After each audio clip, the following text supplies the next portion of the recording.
Oh, New York City. New York Yeah. City, freaking awesome. Yeah. It's been 2 solid years since I've been in New York City. Oh, wow. Obviously with all this, I mean, just, oh my Yeah. gosh, I miss the city. I miss it so bad. Yeah. It's an incredible place. In fact, 2 years, like the last time I was there was Macy's Thanksgiving Day parade weekend. The Oh, wow. right before the world started shutting down. Yep. Oh, Oh wow. man. Yeah. It's so crazy to think about that, huh? I know, like time just Wow. disappeared. Yeah. All Yeah. right, folks. Michael Roderick, thanks for hanging out. So Yeah. Thanks for having me. Michael is in his words, I wrote this down because it's really good. He helps turn thoughtful givers into thought leaders. And so did I say it right, Michael?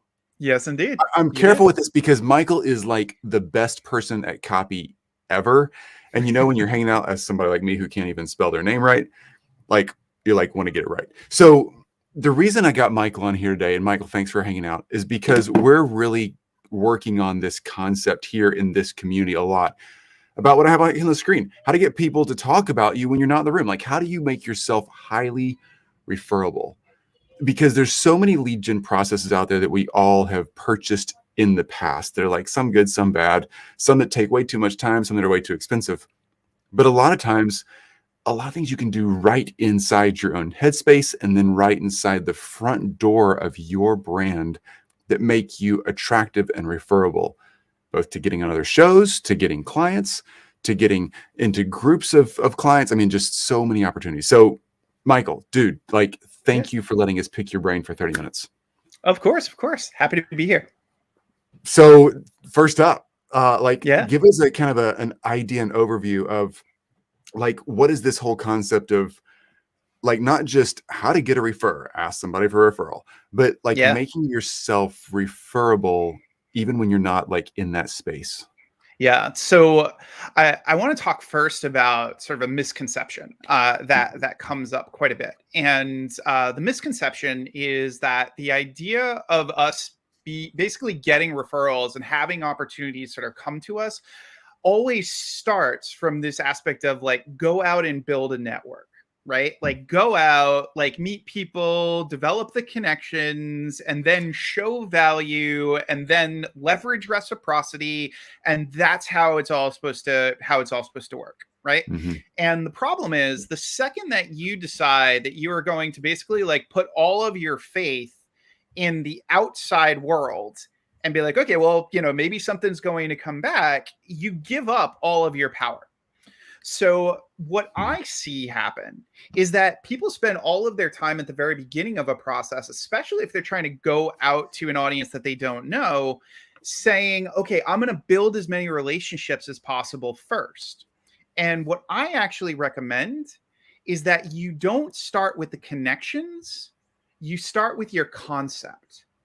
You start with something that's going to be interesting and fascinating to people. And then you build your network around that.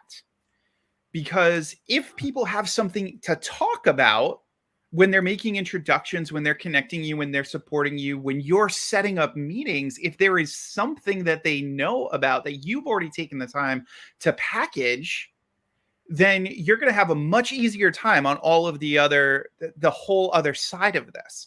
So the mistake that I see is that we spend all of our time chasing referrals and we don't spend nearly enough time taking the time to become referable. Oh, wow. Right? Okay. Wow. That's a lot there. So, yeah. So let me just play devil's advocate for a second. And then I know you'll flesh this out for us. Yeah. So there's a lot out there also. And I do this in my own space. Like I'm more interested in figuring out how can I reach that person, help that person, get the leads in and like start something before I build something like major websites, e-courses, whatever, because you don't know what you're building until they're talking to you. So I don't think you're talking about that. No. Help define that. Like, what do you mean? Yeah. So the thing is, what you're doing is you are taking the time to figure out what those people want. I'm not saying that you get rid of your customer development process and that you, but when you're building your relationships and you're starting to understand sort of what it is that people want and what it is that they're looking for, you usually can come up with something that ends up being a hook. that ends up being interesting, most of the time it's coming from them, because your best copy is almost always in your client's mouths, right? That's almost always where that sort of opportunity comes from. But what I'm saying is that you don't skip that step. You don't skip the step of actually doing the customer development, doing the research, understanding before you go out trying to make the connections and trying to get the referrals. Because if people don't have a clear picture of what it is you're actually doing for the people that you're serving, they're not going to refer you. It's not going to work. They need to understand what it is that I call it giving yourself an F. Okay. Everybody talks about what they do, and that's not the way we need to think. You have to think about what you do for your client. You have to give yourself the F. You have to figure out what you do for the client. And you get that by having conversations and developing that message and that idea. If you just go out there and say whatever you think it is that you do, most people are not going to refer you because they do not care what you do. They care what you do for the client. That's really, I just wrote that down. I'm over here taking notes with my grease marker here. That's really, really good. And that's really hard to do. It's because most of us, we think about like our own greatness, our own process, but really because we're trying to kind of not be imposters, right? So we're like, yes, no, I really am good at this. I really can do this. I really can build the website. I can write the copy. I can help somebody get on a stage or market or sell or whatever. But it's not what I'm good at. It's, oh, I do this for you. This is exactly. Yeah. Exactly. And that's the way we have to start to think, right? And that actually ties to the very first element of referability. There's 3 elements, and it's easy to remember them because it spells the word aim. So you want to think about this as taking aim when it comes to your creating a referable brand. Okay. So the first is accessibility. And accessibility is always your first hurdle. And the way that you make sure that people are able to access the idea or the concept is you have to articulate what you're actually doing for the client, right? Like you have to be clear about what that is. And the way that I like to think about this is you want to be able to do at least one of these 3 things. Otherwise, you'll be sad, SAD. And that's solve a problem, alleviate pain, or decrease friction. Ideally, you do all 3, right? But as long as you've got at least one of those, you will start to move into that category of a need to have as opposed to a nice to have. And that's the mistake that I see is when you're trying to tell people like, this is my expertise, you're really putting yourself in that nice to have category. You're selling a vitamin, not a painkiller, right? Is the way that it works. So you want to think to yourself, okay, what is the actual problem that I solve for my client, right? Like, what is that thing that I'm helping them fix? And a lot of us talk about target market, right? A lot of us are like, okay, what's a target market? How do I, find the this certain group of dog owners in Peoria, that are looking for accounting, right? But what we don't take nearly enough time on is thinking about a target problem. How do we find out what is a problem that this audience has that when they hear it, they say, oh my God, that's me. Oh, yeah. Oh my God, that's me. So in my world, what I say about my clients is that most of my clients deprioritize packaging their intellectual property. They're phenomenal at doing the work for their clients, but they never serve themselves by sitting down and saying, this is my 3-step process. This is my Venn diagram. This is my Simon Sinek circle, right? They never do that for themselves. So the thing is, when I describe that, that is a target problem. You either are agreeing and being like, wow, I deprioritize packaging my intellectual property, or you're like, no, that's not me. So instantly, you're either qualified or not qualified in literally one sentence. Yeah, that's brilliant. That's brilliant. Okay, so give me the sad thing one more time. I wrote down the first 2, but I couldn't catch the last one. Sure.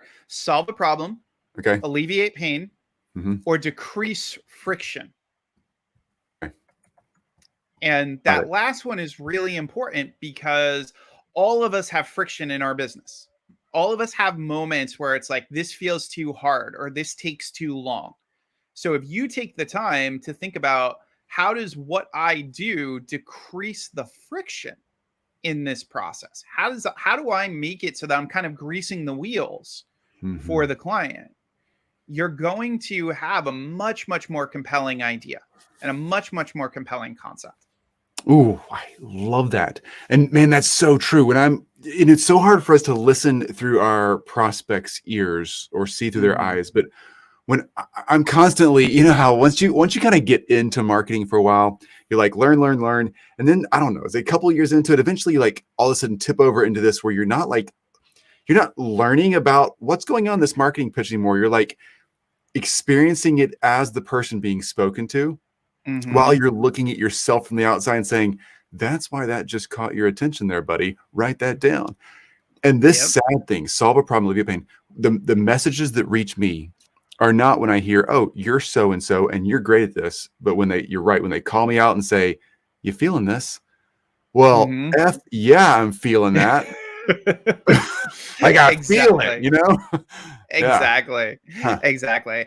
So the other piece of this is that every single person, no matter what industry they're in, no matter what work they do, has what I like to refer to as a TCM index.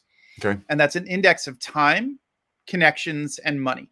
Those are the three currencies they're really kind of working with, if we think about it, right? So somewhere there is a deficit. Either somebody feels they don't have enough time, or they don't feel like they're connecting to the right people, or they feel like they don't have enough money. It doesn't matter, again, how successful, no matter where they are, everybody has a perceived deficit in one of those three things. Yeah. Right? So the thing that you can do if you are trying to reach new audiences, right? If you want to get people who maybe are not part of that sort of traditional circle or that you've already sort of talked to, you want to get new people, is to start asking yourself, am I actually addressing any of those things? Or am I still trying to sell my client on only one? Because you're missing a big chunk of your clients when you don't do this, right? So like if you're basically always selling on the fact that you're going to save people time, then you are missing out on the opportunity to talk about how you can actually help them connect to the right people. And you're missing out on the opportunity to talk about how you either are saving them money, making them money, helping them think more smartly about their money, right? So you're missing out on multiple touch points when you don't think about this from an accessibility standpoint. Gotcha. Right? Dang, full circle. Yeah. So and this will be the last piece on accessibility so I can cover the other two. Yeah, I love it. But if you were to take these two things and turn them into a grid for yourself and put TCM across the top and SAD across the side, okay, right? Now you can ask, how do I solve a problem for my clients in regards to time? How do I solve a problem in regards to connections? How am I solve a problem in regards to money? And you do that for all of the squares. That's 9 different ways to describe the value that you provide for your client. 9 different ways. That is freaking brilliant. It's so actionable too. Like, dude, you're crushing this. Like, I love this. Okay. So that's something you can take and do homework on, and you can walk away with not like, oh, but now what? Like, it gives you something on paper. You can, oh man, that's good. Exactly. You can just I'm not sad anymore, Michael. Exactly. You won't be sad anymore when this happens, right? So then the next concept is influence. And on this AIM thing. Okay. Yes, great. Exactly. And the problem that we have is that all of our teaching around influence is about persuasion. And that's because there is a book called Influence that talks about these are the tools that you use to persuade people to do the things that you want them to do, right? But we do not have true influence unless somebody will do something without us asking them to. That's influence. If you do something and I don't ask you to do it, if you refer me and I don't ask you to refer me, that's when I truly have influence. So the question is, how do you do that? Right? How do you make it so that other people will do something for you without you even asking them? Well, it comes down to you making whatever it is that you've created make them look better.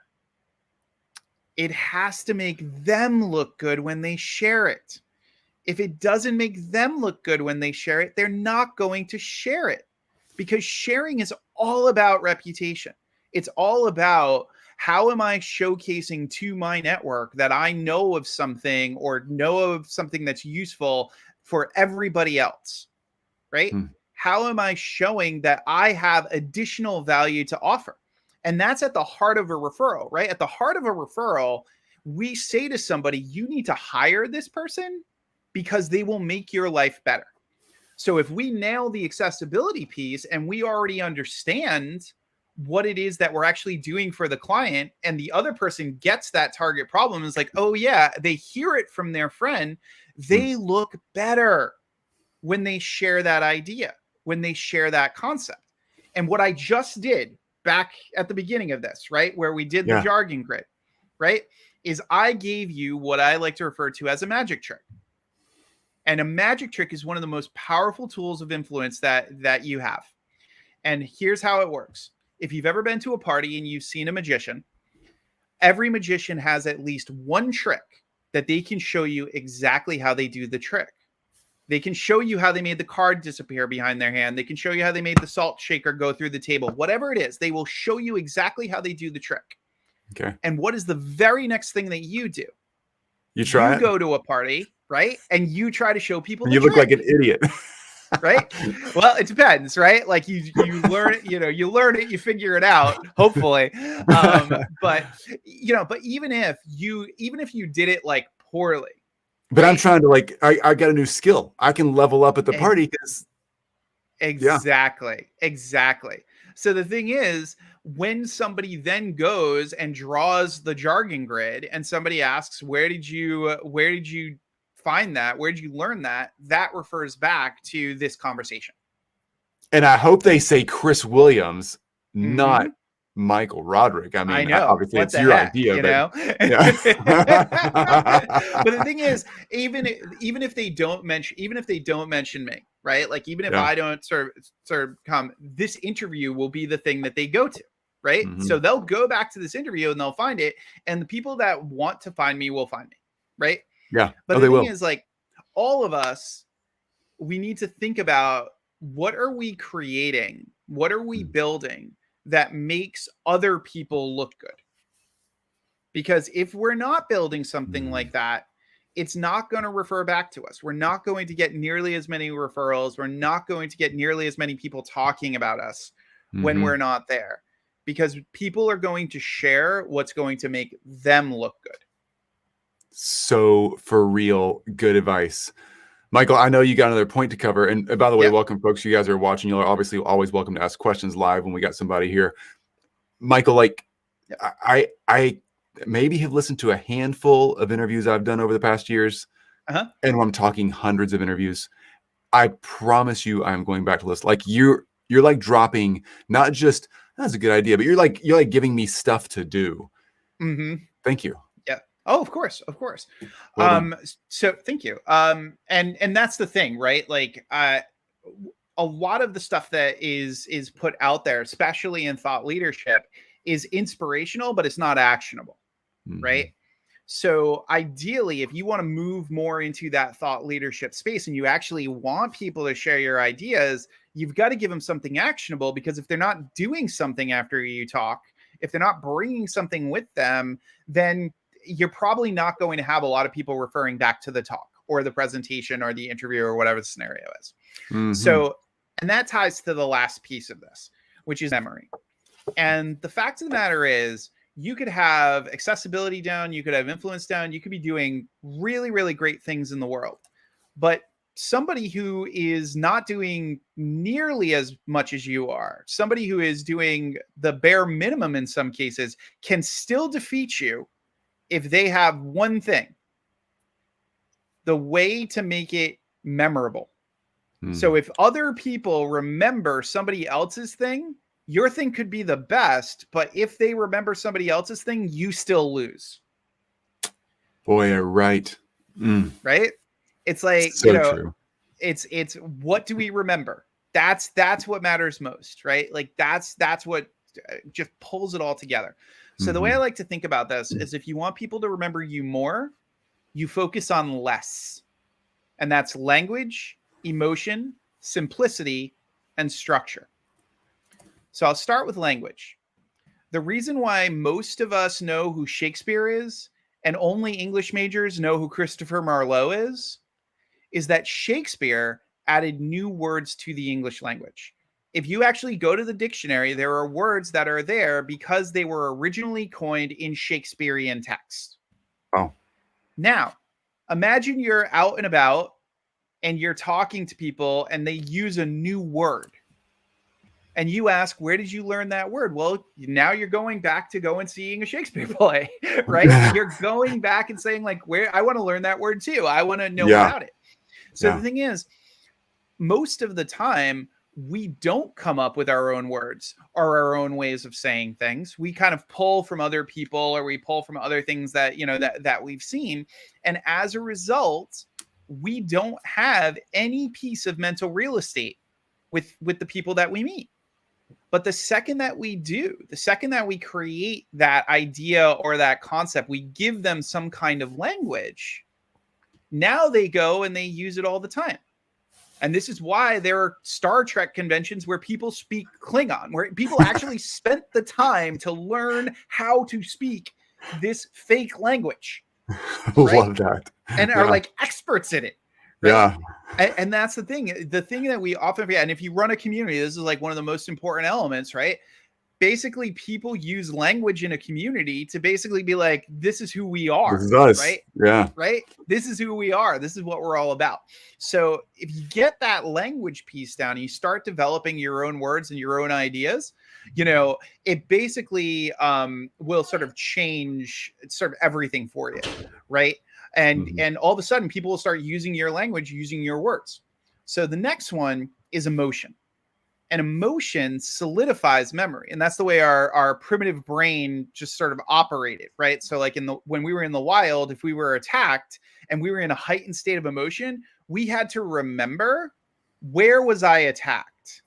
What was actually happening? Like, what did that look like? All of those types of things. So our brains became kind of like a sponge for details. And when our brains become a sponge for detail, and we're like, okay, how do I figure this out? Like, what do I do? You know, all of those different types of things, we're going to absorb all of that information and all of that detail. And the best example I can give of this is you could ask anybody, what are the opening scenes to the movie Titanic? Sure. And most people can't give you any details, right? Like no clue whatsoever. No idea. But if you ask people who've watched Titanic, what image comes into your head when I say, I'll never let go?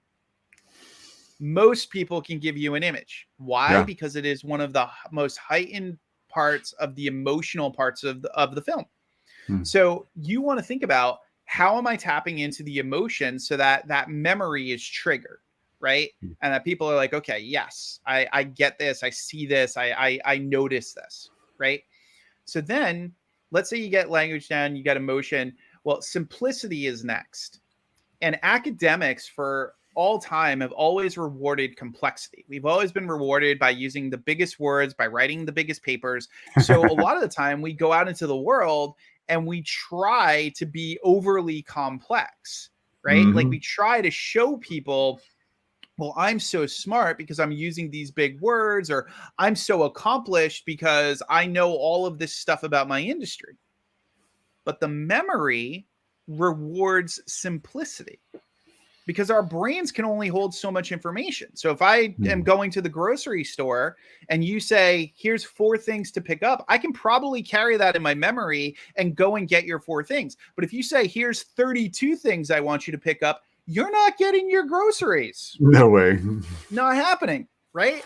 So the thing is, our brains can only hold so much information. So we absolutely need to figure out, how do we make this simple? And that ties to the last piece, which is structure.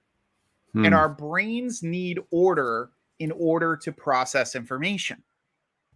So we have to have some kind of structure to process the information that we receive. So just like I started this by saying accessibility, influence, and memory spells the word AIM, I am giving you a structure in order to help you remember this. So that when you go out, you can talk about it, right? Same with less language, emotion, simplicity, and structure. I'm giving you a structure to help you remember this, help you understand this. So if we do these things and we really look at these ideas and these concepts and we make sure that that stuff is that much easier to remember, and we do all of this work first, we learn from our markets, we understand sort of what they're doing, we build out our, you know, our concepts and our ideas. We do all of that concept work first. Well, now we can build lots of connections around that audience, right?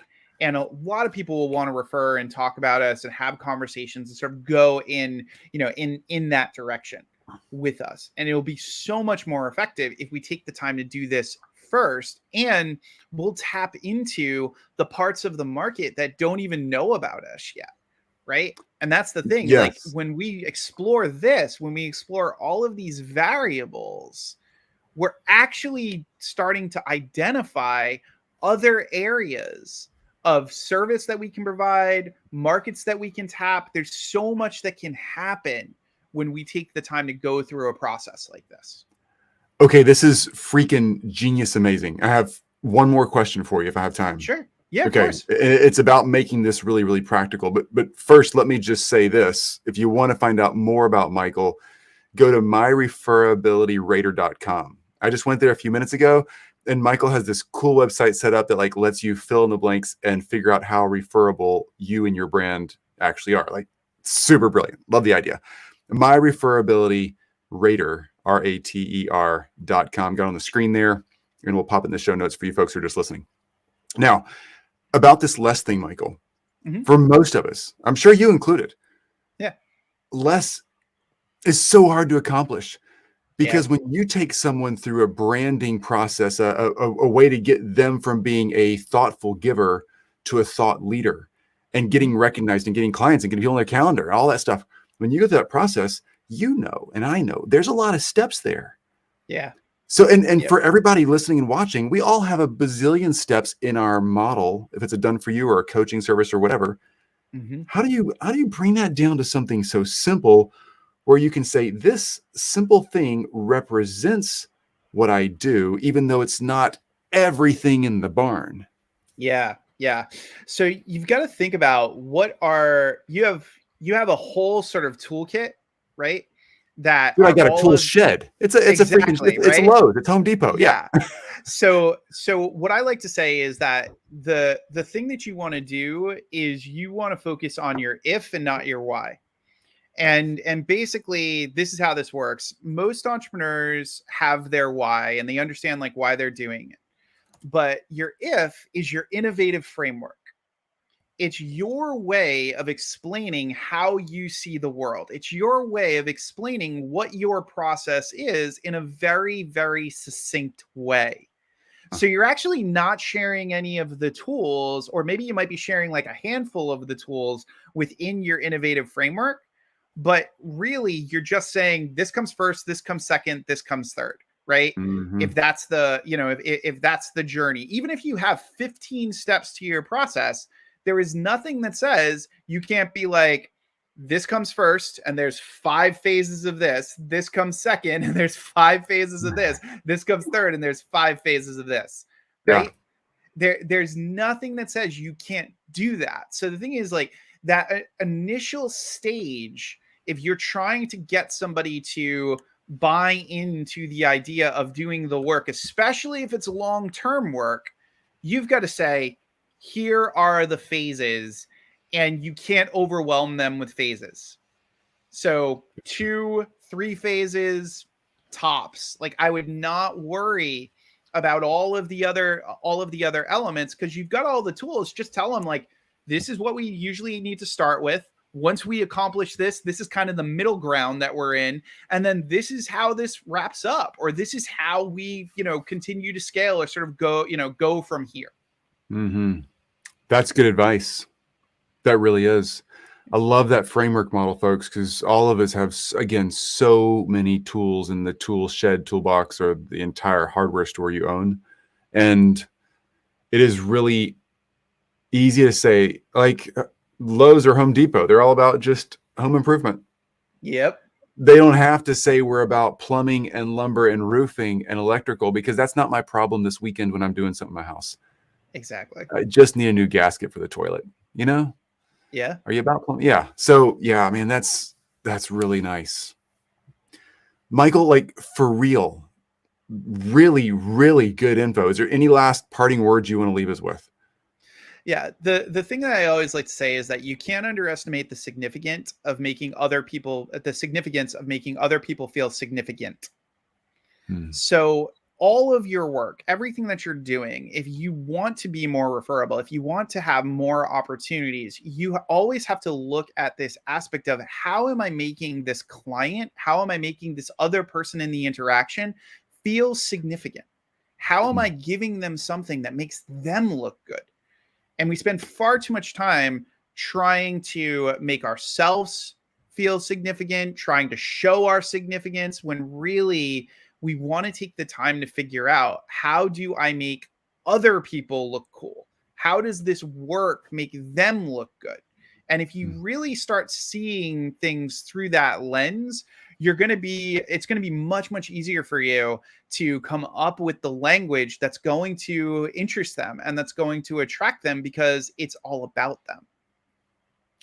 Wow, that's good. Like, that's really, really good. Folks, if you didn't catch that, back it up 30 seconds. That's good. Thank you, Michael. Okay, so again, just to say it again, because people are asking, it's myreferabilityrater.com. myreferabilityrater.com. We'll pop it here in the show notes. Michael, like, dude, like, you've given so much value. And I know everybody on every show says that at the very end, but no, for real, like, I'm going to put up on screen real quick. I'm fixing to go make the grid of the TCM, the time, connection, money at the top. And I'm going to write SAD down the side, solve a problem, alleviate pain, and decrease friction on the side. And I'm going to fill in the grid like you told us to. This is really, really good stuff, dude. Awesome. I'm so glad. Michael Roderick, thank you very much. Yeah, thanks really for having appreciate me. you being here. All right, we'll talk again soon, buddy. We should do this again for sure. Okay. Awesome, man. Thanks, everybody. Bye, guys. Bye, folks.